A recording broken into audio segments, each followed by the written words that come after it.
Number 1, the Nanjing Battalion. In either 1937 or 1939, and that dating problem matters enormously, 2,988 Chinese soldiers under Colonel Li Fuxian were assigned to defend a precise 3.2-kilometer stretch of hilly terrain outside Nanjing during the Second Sino-Japanese War. Their mission was straightforward. Hold a bridge over the Yangtze River. Prevent Japanese forces from breaking out of the occupied city. This was a tactically critical choke point, and the battalion was equipped with heavy artillery, dug into prepared defensive positions with sentries posted on watch before Colonel Li retired to his quarters approximately 2 miles behind the lines. By morning, the entire defensive line had gone silent. No response to communication signals, no calls returned to command headquarters.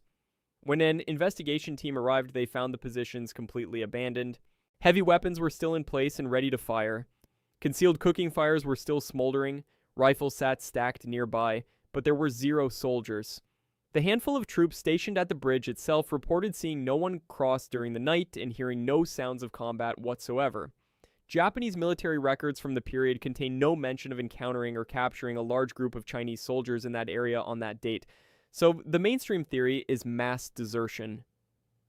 But the terrain around Nanjing featured sparse, harvested vegetation. Concealing nearly 3,000 men moving together across that landscape would have been extremely difficult. Surrender is considered equally unlikely. The soldiers would have had to cross the bridge under direct observation, and Japanese treatment of prisoners of war was notoriously horrific. Voluntary surrender made no sense. Then, there are the fringe explanations. UFO abduction, parallel universe portals, hollow earth entry points. The story lives almost exclusively on conspiracy blogs and paranormal websites, and this is where the dating controversy becomes critical. Some sources place the event in December 1937, immediately before the battle and rape of Nanjing. Others place it in December 1939, over a year after the siege ended, a 2-year discrepancy that fundamentally undermines the story's credibility. The event is entirely absent from basic facts on the Nanking Massacre and the Tokyo War Crimes Trial. No peer-reviewed historical publications or reputable historians have ever formally investigated this disappearance. The name Li Fuxian does not appear in any confirmed Chinese military records that historians have been able to cross-reference. If desertion did occur, China's nationalist government had powerful reasons to suppress the story. Mass desertion would have been devastating propaganda for Japan. Local farmers could theoretically have helped soldiers disperse into the countryside, but no post-war testimony from soldiers, farmers, or family members has ever surfaced. Some analysts note the 1937 versus 1939 confusion may indicate the story is a garbled conflation of actual troop movements during the chaotic fall of Nanjing. The story bears structural similarities to other vanishing army urban legends, suggesting possible construction from a narrative template rather than a real event. Despite the total lack of verifiable evidence, this remains one of the most shared vanished army stories online, particularly in Chinese-language paranormal forums. And it raises a question that will come back again and again across the next 9 entries. What is the gap between what makes a compelling mystery and what constitutes actual historical evidence? Because the next story is something this one lacks entirely, a documented emotional core that is almost impossible to dispute. Number 2. The Vanish Battalion at Gallipoli. The 1st 5th Territorial Battalion of the Norfolk Regiment included a unit known as the Sandringham Company. These were not anonymous conscripts. They were workers recruited from King George V's royal estate at Sandringham, gardeners, grooms, gamekeepers, farm laborers, household staff. Captain Frank Beck, the king's land agent, was 54 years old and could have avoided service entirely. He refused. His words to the families of his men have survived. "I formed them. How could I leave them now? The lads will expect me to go with them. Besides, I promised their wives and children I would look after them." The battalion sailed from Liverpool aboard the luxury liner RMS Aquitania on July 30th, 1915. They landed at Suvla Bay on August 10th during the Gallipoli campaign. 2 days later, on August 12th, they were ordered to advance on Turkish positions at Küçük Anafarta Ova, pressing through heavy smoke, machine gun fire, and sniper fire. The 1st 5th Norfolks veered too far right and outpaced other battalions to their left. They became isolated without flank support in terrain of dense scrubland and gullies. Colonel Beauchamp led approximately 16 officers and 250 men deeper into the fight. General Hamilton later wrote that they charged into the forest and were lost to sight or sound. Not one of them ever came back. Queen Alexandra, widow of Edward VII, made personal inquiries through the American ambassador in Constantinople about whether any men might be held in Turkish prisoner of war camps. All efforts were fruitless, but here's where the actual numbers begin to complicate the mystery. Casualty records from August 12th through the 31st, 1915, list 11 officers and 151 other ranks killed. That is significantly fewer than a whole battalion. In 1919, Reverend Charles Pierpont Edwards located remains. 180 bodies were scattered over approximately 1 square mile, at least 800 yards behind the Turkish front line. Only 2 were positively identified, Privates Barnaby and Carter. A local Turkish landowner told Edwards he had found his farm covered with decomposing British bodies and had thrown them into a small ravine. Private Tom Williamson, a survivor, reported witnessing the Sandringham Company sheltering at a farm surrounded by scrub fire and Turkish soldiers. He assumed they all perished there. Now the supernatural claim. At the 50th anniversary in April 1965, former New Zealand sapper Frederick Reichart, supported by 3 other veterans, claimed they had watched 6 or 8 loaf-shaped clouds hovering over the battlefield, into which the battalion marched before the clouds rose and drifted away. Reichart's testimony was first published in a New Zealand magazine called Doublure, a 50-year gap between event and testimony. The Gallipoli Association has firmly stated there was no mysterious disappearance of the Norfolks. By 1916, only 137 men were still listed as missing. A 1999 BBC television drama, All the King's Men, starring David Jason as Captain Beck, significantly popularized the supernatural version. Mainstream historical consensus holds that the men were killed in a conventional firefight, their bodies scattered across broken terrain and left unrecovered for 4 years. Beck's personal watch, given to him by Sir Dighton Probyn before deployment, was later purchased from a Turkish officer after the war and returned to his family in 1922. That confirms Turkish contact with the dead. The story's enduring power lies in its emotional specificity. These were village men who knew each other's families, led by a man who promised their wives he would bring them home. But the Gallipoli disappearance involved hundreds of men. The next entry involves a claimed 50,000, and only one ancient writer ever mentioned it. Number 3, the lost army of Cambyses. Cambyses II, son of Cyrus the Great and ruler of the Achaemenid Persian Empire, conquered Egypt in 525 BC by defeating Pharaoh Psamtik III at the Battle of Pelusium. He became the first Persian ruler of Egypt. In 524 BC, he reportedly dispatched 50,000 soldiers from the city of Thebes westward across the Egyptian desert to destroy the oracle of Amun at the Siwa oasis. The oracle had refused to legitimize his rule. The sole ancient source is Herodotus, writing approximately 75 years after the event in his Histories, Book 3, Chapter 26. He described a great and violent south wind that buried the army in masses of sand. Herodotus noted the soldiers reached the oasis of Karga, a 7-day march from Thebes, but were never seen after that point. Critically, this account was relayed to him by the Ammonians, the people of Siwa themselves, not by Persians. The story is uncorroborated by any Persian, Egyptian, or other Greek source. Darius I's Behistun inscription, which meticulously catalogs conquests and challenges, makes zero mention of this army. And Herodotus is known to have included unverified second-hand accounts in his histories, including tales of giant gold-digging ants and winged serpents. The number 50,000 is almost certainly exaggerated. Ancient historians routinely inflated army sizes. To put this in modern perspective, 50,000 soldiers is roughly the size of 4 modern U.S. Army divisions. A more realistic force might have been 5,000 to 10,000 soldiers plus a baggage train. Even that smaller number would have required enormous quantities of water in the western desert. A single soldier in desert conditions needs roughly 6 to 8 liters per day. Multiply that across even 5,000 men, and you begin to see the logistical nightmare. Modern search expeditions have repeatedly failed to find anything conclusive. Major General Ord Wingate mounted an expedition in 1933. Harvard University and the National Geographic Society co-sponsored a 6-month, $250,000 expedition. both found nothing.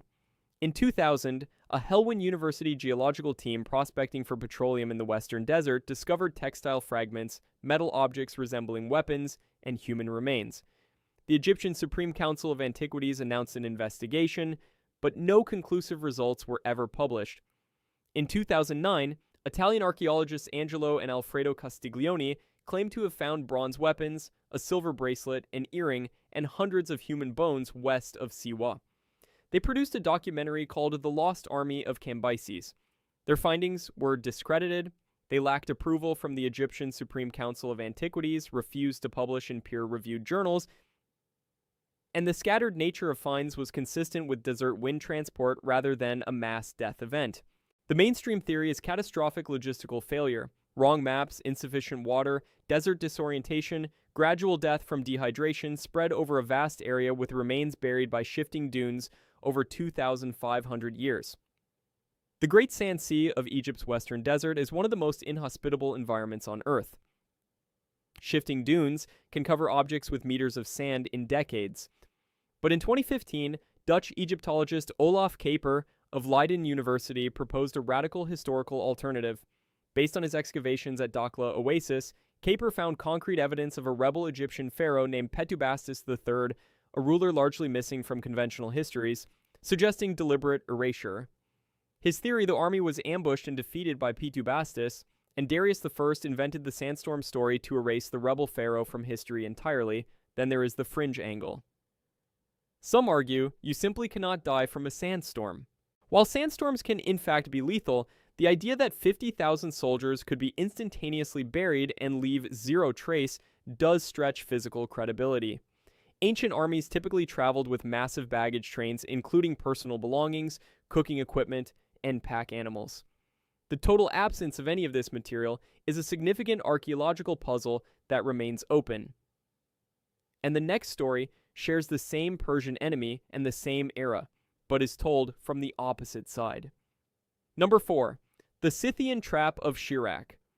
The legend of Shirak is a Central Asian folk epic, celebrated particularly in Uzbek, Kazakh, and broader Turkic oral tradition. It is set during Darius I's military campaigns against the Saka peoples, the Eastern Scythians, around 520 BC. According to this tradition, Darius assembled a massive army to crush the Saka nomads who had been raiding Persian frontier territories. Sources claim 700,000 soldiers, which by modern military standards would exceed the entire active duty strength of the British and French armed forces combined. The realistic number would have been far smaller.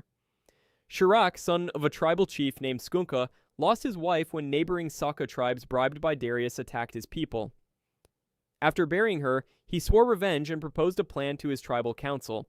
He would infiltrate the Persian camp and lead the enemy army to destruction in the Central Asian desert.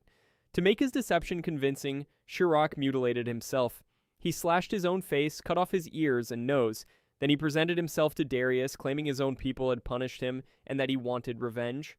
Darius believed the ruse. Shirak told the Persians to bring only 7 days' worth of food and water, then led them deeper into the arid steppe. When the Persian commander Ranasbat finally put a sword to Shirak's throat, demanding the truth, Shirak declared, "This is victory," and died. The Persian army emerged from the desert with devastating losses, though exact numbers are unrecorded. The story parallels Herodotus' account of Darius' Scythian campaign in 513 BC against the Pontic Scythians in modern Ukraine, where Scythians used scorched earth tactics, poisoning wells, burning pastures, refusing direct battle. In Herodotus' version, Scythian king Idanthyrsus sent Darius a symbolic message: a bird, a mouse, a frog, and 5 arrows. The meaning: unless you can fly, burrow, or swim, our arrows will find you.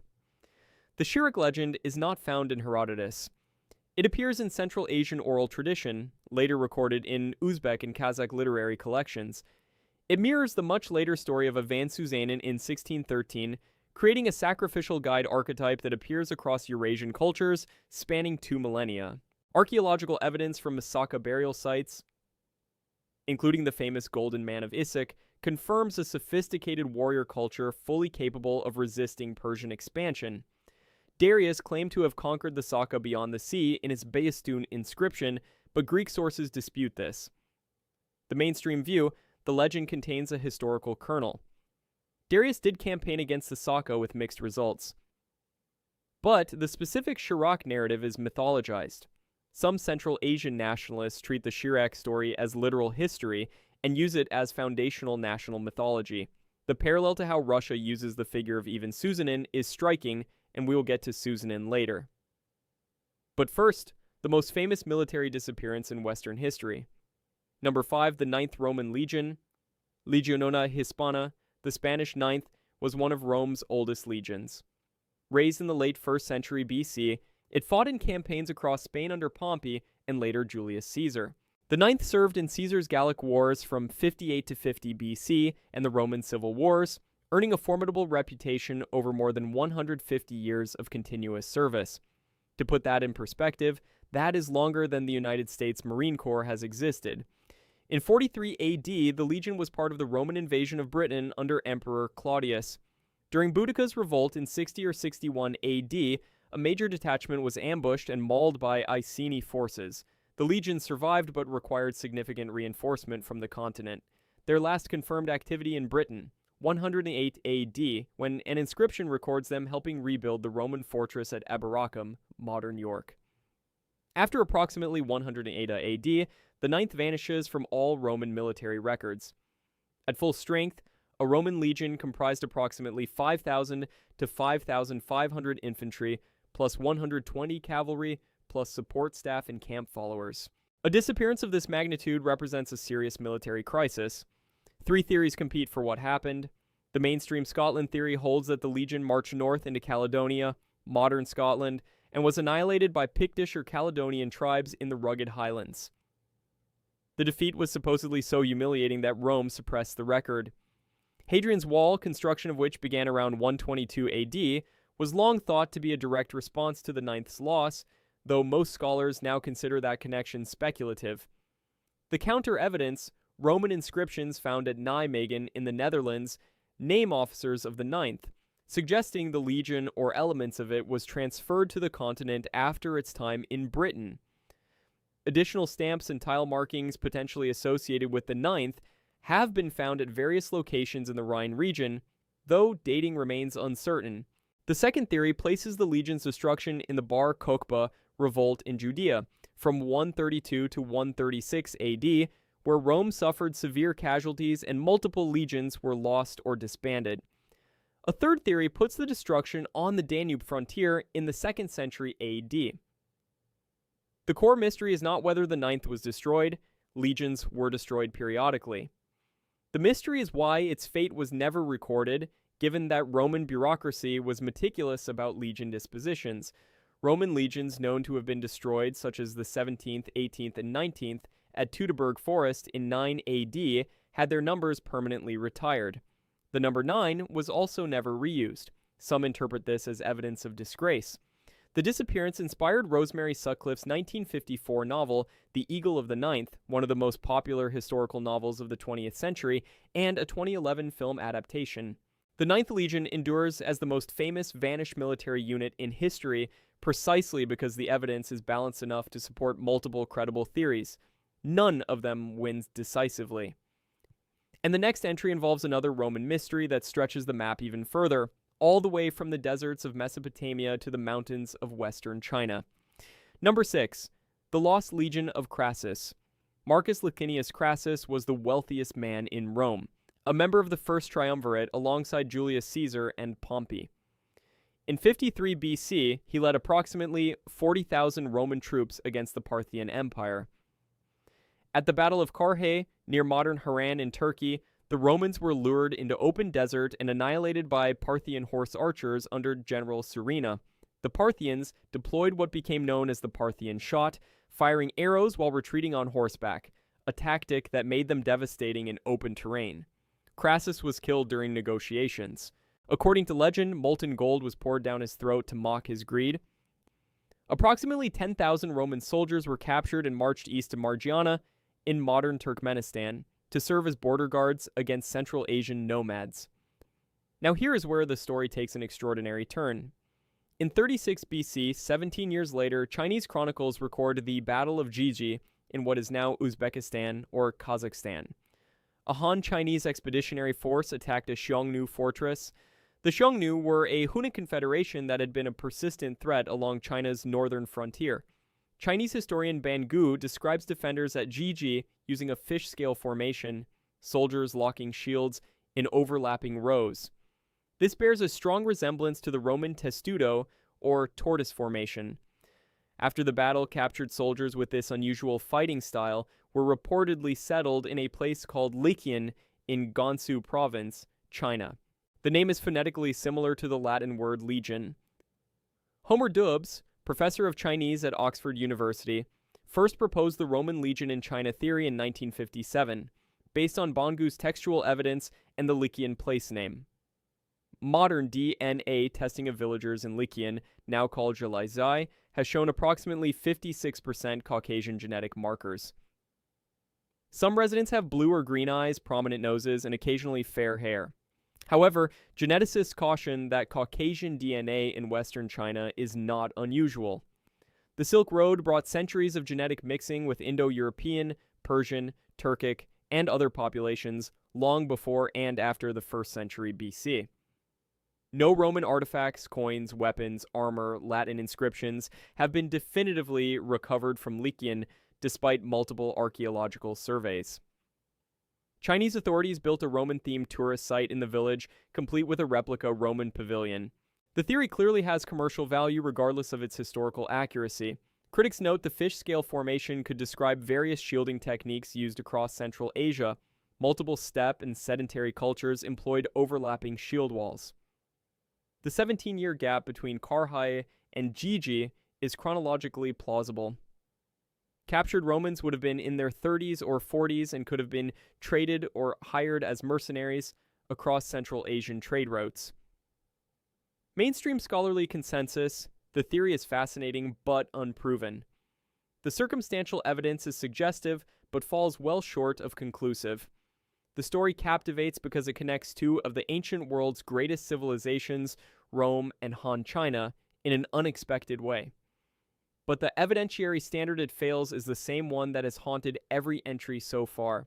And the next story takes us from the ancient world to the 17th century, from the Asian steppe to the frozen swampland of central Russia, where one man's deception may have saved a dynasty. Number 7. Ivan Susanin and the Polish Detachment.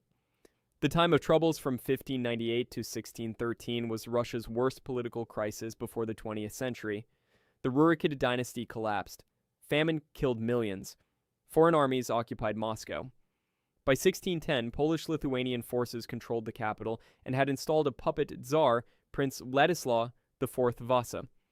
In 1613, a Grand National Assembly elected 16-year-old Mikhail Romanov as Tsar, founding the dynasty that would rule Russia for 304 years until the 1917 revolution. At the time of his election, Mikhail was hiding in the secluded village of Domnino, approximately 350 kilometers northeast of Moscow. When Polish forces learned of his election, they reportedly dispatched a detachment to find and kill him. The soldiers, unfamiliar with the local terrain, encountered Ivan Susanin, a local peasant described in some sources as a village elder. Susanin volunteered to guide them to Mikhail's location. Instead, he deliberately led the Poles deep into dense forest and frozen swampland during February, when temperatures in the Kostroma region regularly drop below negative 20 degrees Celsius. Neither Susanin nor the Polish soldiers were ever seen again. The story became one of Russia's founding national myth. Mikhail Glinka's 1836 opera, A Life for the Tsar, renamed Ivan Susanin during the Soviet era, immortalized it as one of the most important works in Russian cultural history. Monuments were erected across Russia. The story was taught in schools throughout both Tsarist and Soviet periods. From the Polish side, the record is entirely blank. There is no record of which unit was lost, how large it was, or even whether the mission occurred. Some Polish scholars argue the event is entirely a Russian invention, patriotic myth-making designed to legitimize the Romanov dynasty. Even Russian historians debate the scale.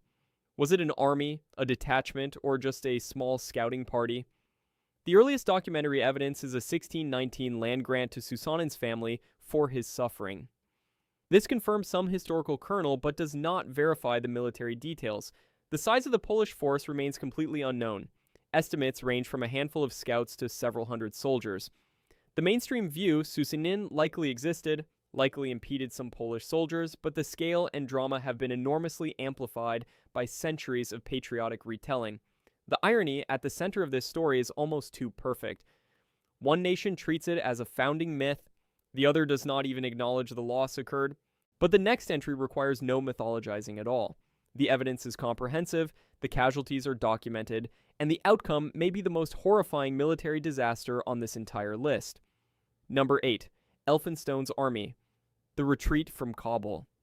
In 1838, Britain invaded Afghanistan during the First Anglo-Afghan War to depose Emir Dost Muhammad Khan and install the more pliable Shah Shuja Durrani.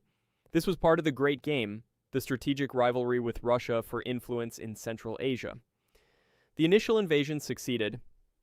British and East India Company forces captured Kandahar, the fortress of Ghazni, and Kabul by 1839.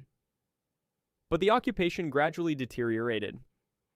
The British cantonment in Kabul was poorly sited, supply lines were overextended, and the garrison was progressively reduced to cut costs, from approximately 20,000 down to about 4,500 combat troops plus 12,000 camp followers. Major General William Elphinstone, the commander, was elderly, chronically ill with gout, and widely considered indecisive and incompetent. One of the history's most catastrophic military appointments. In November 1841, a major uprising erupted. British envoy Sir William Macnaghten was murdered during negotiations with Akbar Khan, son of Dost Muhammad. His dismembered body was displayed in the Kabul Bazaar. On January 6, 1842, Elphinstone ordered the retreat. Approximately 4,500 soldiers and 12,000 civilian camp followers, families, servants, merchants, began marching toward the garrison at Jalalabad, 90 miles away through mountain passes in winter. To put this column in modern terms, that is roughly the population of a small city attempting to cross some of the most dangerous terrain in Central Asia in January. Akbar Khan had guaranteed safe passage. It was a trap. The promised Afghan escort never materialized. Neither did the promised food and fuel. On the first day, the rearguard was attacked before it even left the cantonment. The Afghans set fire to the garrison buildings and killed all the sick and wounded left behind. Over 7 catastrophic days, the column was attacked continuously by Ghilzai tribesmen armed with jaziles, long-range muskets, and captured British weapons. By the evening of January 9th, only 40 kilometers from Kabul, 3,000 people were already dead from combat, exposure, frostbite, or suicide. The worst slaughter occurred in the Churd Kabul Pass, a narrow 6-kilometer defile where the column was ambushed from all sides. Many Indian soldiers' hands were so frozen they physically could not fire their weapons. Camp followers collapsed in the snow and were left where they fell. On January 13th, the final stand at Gandamak Hill. Approximately 45 soldiers of the 44th Foot and a few officers were overwhelmed. Only one European, Assistant Surgeon William Bryden, reached Jalalabad on a dying horse. When asked what happened to the army, he reportedly said, "I am the army." Several Indian sepoys also reached safety. Approximately 2,000 Indian soldiers and camp followers were later found alive when a British army of retribution returned in September 1842. About 115 British prisoners survived captivity. An unknown number of Indian soldiers were sold into slavery. Havildar Sita Ram escaped after 21 months and rejoined his regiment at Delhi. Unlike most entries on this list, the fate of Elphinstone's army is not truly mysterious. The army did not vanish. It was systematically destroyed over 7 days. But the scale and totality of the destruction and the echoes it sends forward to every subsequent Afghan conflict earn it a place among history's most devastating military losses. And the next entry returns to a smaller scale and a different kind of silence. 85 men walking into the mud of Passchendaele. Number 9. The vanished garrison of Celtic Wood. On October 9th, 1917, during the Battle of Pol Capel, part of the wider Third Battle of Ypres, also known as Passchendaele, 85 men of the 10th Battalion, 1st Australian Division launched a diversionary attack on German positions in Celtic Wood near Passchendaele, Belgium. The 10th Battalion had earned the nickname the Terrible 10th for fierce fighting in the trenches of the Western Front. The attack was a deliberate diversion to draw German attention away from the main assault elsewhere along the Passchendaele Ridge. The men were knowingly sent into a high-risk secondary operation. it went catastrophically wrong. Australian war correspondent Charles Bean wrote that the operation ended disastrously, and the missing were never heard of again. Their names were not in any list of prisoners received during the war. The Graves Commission found no trace of their bodies. Most remarkably, German military records contained no mention of the attack whatsoever, as though it never happened from the German perspective. This absence led to speculation that the men were massacred and buried in a secret mass grave, with records deliberately destroyed. Rumors persisted that the men had walked into a mist and disappeared, a supernatural narrative structurally similar to the Gallipoli cloud story.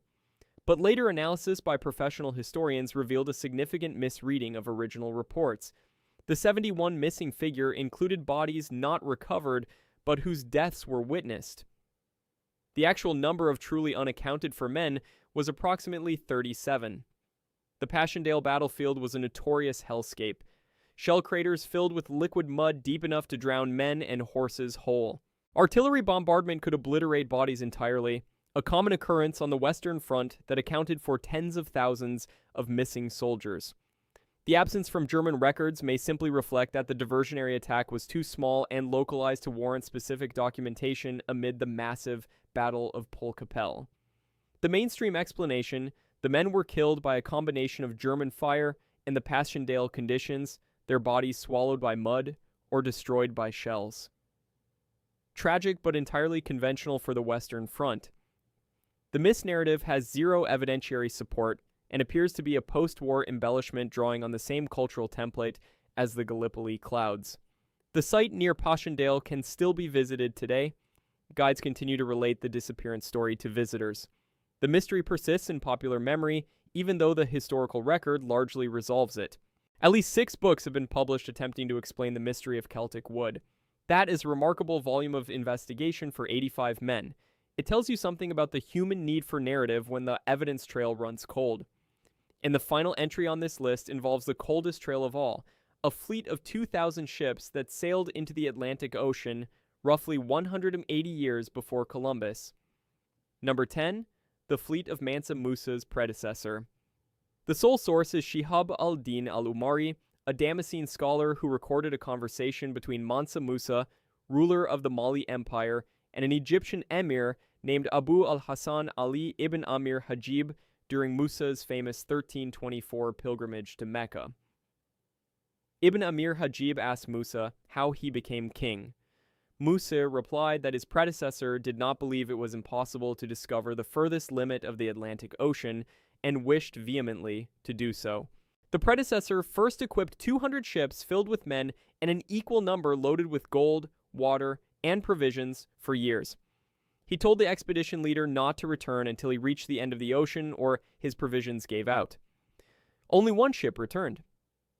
Its captain reported the rest of the fleet encountered a river in the middle of the sea, almost certainly the Canary Current, a cold ocean current flowing from Spain and Portugal along northwestern Africa to the equator.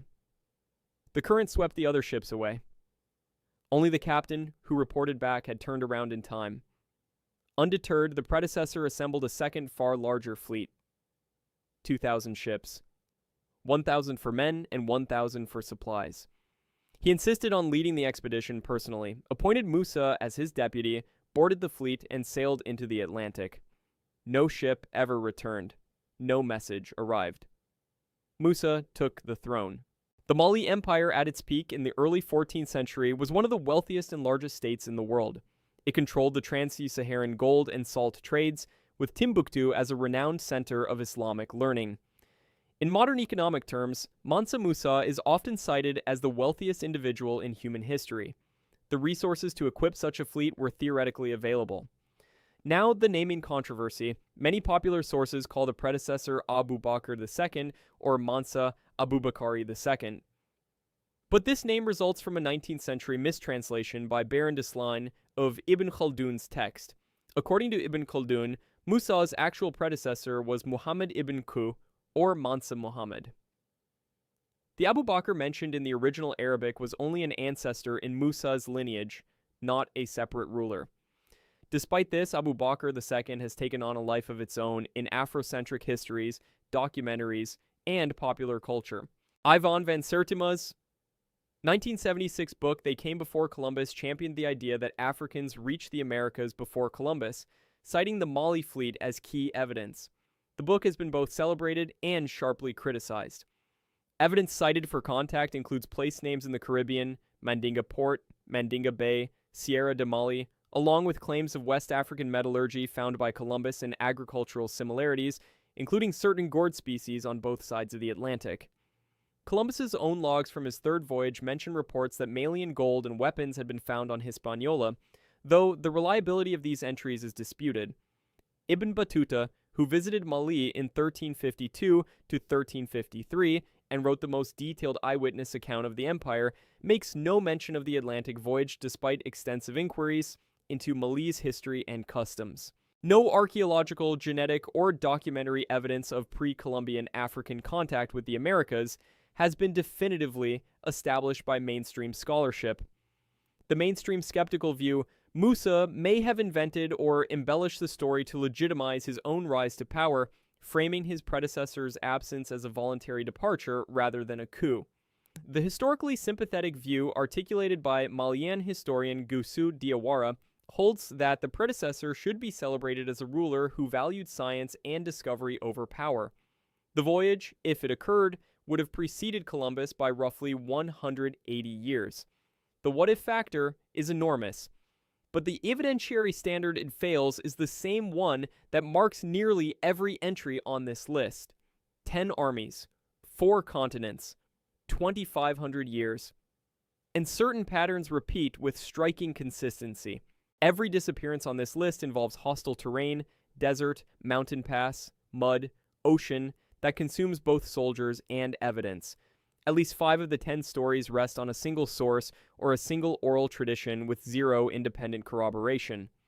Ancient and medieval army sizes are almost always exaggerated. 50,000, 700,000, 2,000 ships. Realistic figures would be a fraction. And in every case, someone had a political motive to suppress the record. Persian, Roman, Chinese, British, Russian, and Chinese nationalist governments all had reasons to bury embarrassing losses. The supernatural explanations, clouds at Gallipoli, mist at Celtic Wood, portals at Nanjing, all emerged decades after the events, never from eyewitnesses at the time they occurred. And every entry has generated more cultural output, novels, operas, films, documentaries, tourist sites, than actual peer-reviewed scholarship. There is a real difference between the entries on this list. Some are true mysteries. The Ninth Legion, where evidence genuinely supports multiple theories. Some are pseudo-mysteries. Celtic Wood, where the historical record largely resolves the question. And some may not be historical events at all. Nanjing, where the evidence trail effectively does not exist. Modern DNA, claims, and archaeological announcements have repeatedly generated headlines, but failed peer review. The Lycian genetic testing and the Castiglione brothers' findings at Siwu both follow this pattern. The honest position on most of these stories is we do not know and may never know. Archaeological technology continues to advance. Ground-penetrating radar, satellite imaging, isotope analysis. These tools may eventually resolve cases like the army of Cambyses. But for the oldest entries, 2,500 years of wind, water, and shifting sand may have destroyed the physical evidence permanently. What remains consistent across all 2,500 years is the experience of the people left behind. Families waiting for news that never came. Queen Alexandra writing letters, wives in Sandringham, Saka widows on the steppe. The technology of war changes. The silence that follows does not. The U.S. Defense, POW/MIA accounting agency, still lists over 81,000 Americans missing from World War II alone. Satellite surveillance and GPS tracking have made it nearly impossible for a modern army to physically vanish. But personnel still go missing in conflict zones. The Syrian civil war, the conflicts in eastern Congo, and other modern wars have produced cases where entire units disappeared from the record with no official accounting. The shift from vanished to unaccounted for is largely a shift in language, not in reality. Modern forensic identification, DNA, dental records, isotope analysis has resolved thousands of cases that would have remained permanent mysteries in earlier centuries. The same technology being used to identify remains at Passchendaele could theoretically help with Celtic wood. But the fundamental dynamic has not changed. When record-keeping fails and terrain is unforgiving, people vanish from history. The word vanished implies something magical. But the reality behind each case is almost always the same: death, burial, decomposition, and the slow erosion of records. And not a single case on this list has a supernatural explanation survived serious scrutiny. Every cloud, mist, and portal dissolves under examination. The mundane explanations, desertion, massacre, logistical collapse, battlefield death, are less satisfying, but consistently more supported by evidence. 3 factors recur across all 10 cases: hostile terrain, failed communication, and political incentives to suppress the truth. Somewhere beneath the sand of the western desert, the mud of Passchendaele, and the frozen swamps of Kostroma, physical evidence still exists. Every one of these soldiers had a name, a family, and a life beyond the story we have told. The real loss is not the mystery, it is the individuality erased by it. These stories endure because we refuse to accept silence as an answer. The armies are gone, but the questions remain, and as long as we keep asking, the silence has not won.